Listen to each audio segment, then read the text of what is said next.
بشر حافی کا واقعہ ہے کہ بہت ہی قلب پہ اثر انداز ہونے والا واقعہ.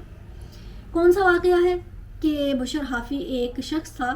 امام جب بغداد میں بہت ہی قسم پرسی کی زندگی بسر کر رہے تھے تو اس دور میں امام ایک مرتبہ گھر سے باہر گئے ہیں اور گلی سے گزر رہے تھے کہ امام نے دیکھا کہ گھر میں سے آواز آ رہی ہے گانے کی اور رقص کی.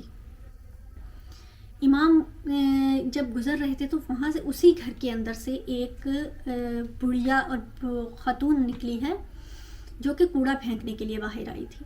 امام نے اس سے متوجہ ہو کر کہا کہ اس گھر میں جو شخص رہتا ہے وہ آزاد ہے یا پھر کہ بندہ ہے. اس نے کہا کہ آزاد ہے. امام نے کہا بالکل صحیح بات ہے، آزاد ہی ہے. اگر بندہ ہوتا تو اپنے مالک کا مطیع ہوتا، اپنے مالک کا اطاعت گزار ہوتا. امام یہ کہہ کر جملہ چلے گئے اور وہ جو بزرگ خاتون تھی، بڑھیا تھی جو اس کے گھر میں کام کرنے والی تھی، وہ اندر گئی اور اس نے یہ جا کے واقعہ صاحب خانہ یعنی بشر کو بتایا. تو اس کے قلب کی حالت منقلب ہو گئی، پریشان ہو گیا اور بغیر جوتے پہنے ننگے پاؤں بھاگتا ہوا امام کے پاس آیا اور آ کر کہتا ہے کہ آپ کے اس جملے نے میرے دل پہ بہت اثر کیا ہے. میں یہ جو گناہ حرام فعل انجام دے رہا تھا، رقص اور گانوں کی محفل میں غرق تھا، میں چاہتا ہوں کہ میں اللہ کی اطاعت کی طرف آ جاؤں، مطیع ہو جاؤں. تو مجھے بتائیے، مجھے معاف کر دیجیے.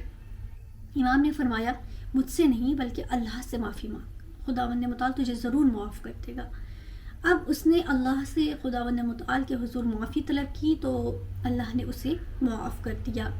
یہاں پر میں ایک جملہ کوٹ کرنا چاہتی ہوں کہ اللہ نے ضرور معاف کیا اس لیے کیونکہ اللہ نے توسل اور جو وسیلے ہمارے لیے قرار دیا، اگر وہ شافع بن جائیں، وہ ہمارے شفیع بن جائیں تو خدا درگزر اور معاف کرنے میں کبھی بھی دیر نہیں کرتا.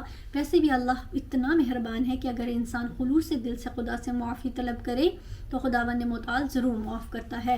بہرحال وہ شخص جب معافی طلب کرنے کے بعد چلا گیا تو اس نے واقعات میں ملتا ہے، اس واقعہ میں ملتا ہے کہ اس نے پوری زندگی گلیوں میں بازاروں میں چلتا تھا اور بغیر جوتوں کے چلتا تھا اور اللہ کے حضور یعنی معافی مانگتا تھا اور خدا سے کہتا تھا کہ کبھی بھی پاؤں میں اس نے پھر جوتے نہیں پہنے ہیں. اور پھر جب نہیں پہنتا تھا تو جب لوگوں نے اس سے پوچھا کہ تم جوتے کیوں نہیں پہنتے ہو تو کہتا ہے کہ خداوند متعال نے جو یہ زمین قرار دی ہے وہ بساطت کا فرش قرار دیا ہے، تو کسی کی اتنی مجال نہیں کہ وہ اللہ کے اس فرش پر جوتے لے کر چلے.